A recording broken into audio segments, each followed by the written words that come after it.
Hi everyone, I am Priyanka and I'm from Success 10. Guys, really excited to be in touch with you again.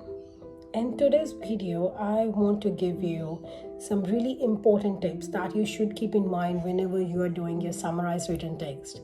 Now, what exactly is summarized written text? Summarized written text is part one of your writing section. Summarized written text is, I won't say very important, but I won't say this is a part that you should ignore. So, summarized written text is the easiest part. For me, it is the easiest part, and for a lot of my students too. It contributes towards your writing and towards your reading section. I won't say a very big chunk contribute towards reading. No, it's just 2 or 3 marks approximately, but every mark count, right? And especially when there is something that contributes to reading, even if it's 1 mark, I always tell my students that you should practice it really well. Now, what is summarized written text? What happens is you get a 200 to 300 words passage.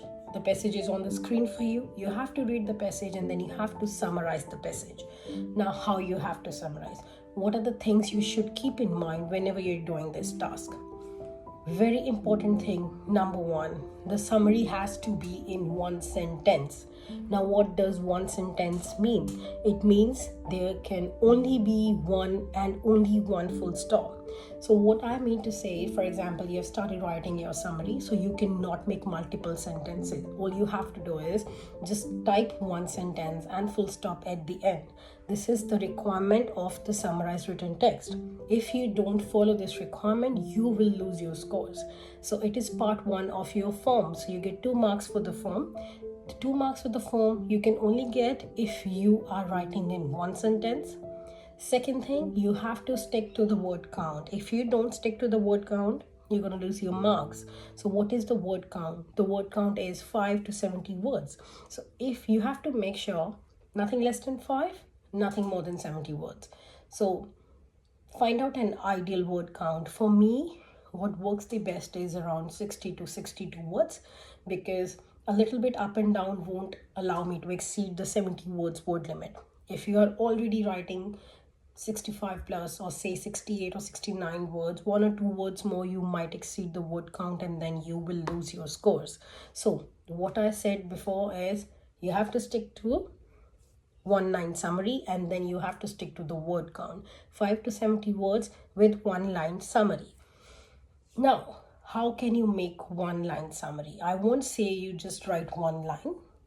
It is important for you to have good keywords in your summarized written text, in the whatever summary you are writing, and whatever, you have to make sure that you read the passage and you have important keywords whenever you're writing the summary. So how I suggest my students is, if you have to stick to the word count, plus you have to make sure there's only one full stop. You can have multiple sentences, but you have to make sure you are using connectors. So you have maybe one sentence, then a connector, and then another one. So always make sure that you use connectors if you are using multiple sentences. If you are pretty good with making your own sentence and you're pretty sure that you will make one sentence including all the good keywords, good luck. But if you are not sure, I would suggest, if you are using multiple sentences, always use connectors, because if you don't use connectors, you cannot just use comma and write another sentence. That will be a grammatical wrong thing. So always make sure you use connectors. Next thing that you should avoid, decimal points. If you use any decimal points in between the sentence, that decimal point will be considered as a full stop. So if it is considered as a full stop, nothing will be marked after that. For example, there was, I'll say, for example, 1.8 million. So if there is a sentence you're writing and you wrote 1.8 million, after 1 nothing will be counted, because system will count that decimal as a full stop. So what happens is you will lose your marks, because as per the system you should only have 1 full stop, but just because you wrote 1.8 million, so you are having 2 full stops, because the decimal is a full stop for the system. So avoid using any decimal points, and always use connectors if you are using multiple sentences, because that is the only way you can use 1 full stop, that is at the end of your summary. Third thing that you should always keep in mind is you should never take any bracketed information, any examples, or anything that is in double quotes. Try not to take these informations. not even try. I think you should completely avoid taking any such information, any brackets, double quotes, or examples. If you follow all these 3 steps, I am pretty sure you will achieve your score in your summarized written text. I hope you have got some glimpse, some important information about this task from this video. If you have any doubts, please leave them down in the comment section. If you are not able to achieve your score, please ring us on the number given below and our team will get in touch with you. Thank you.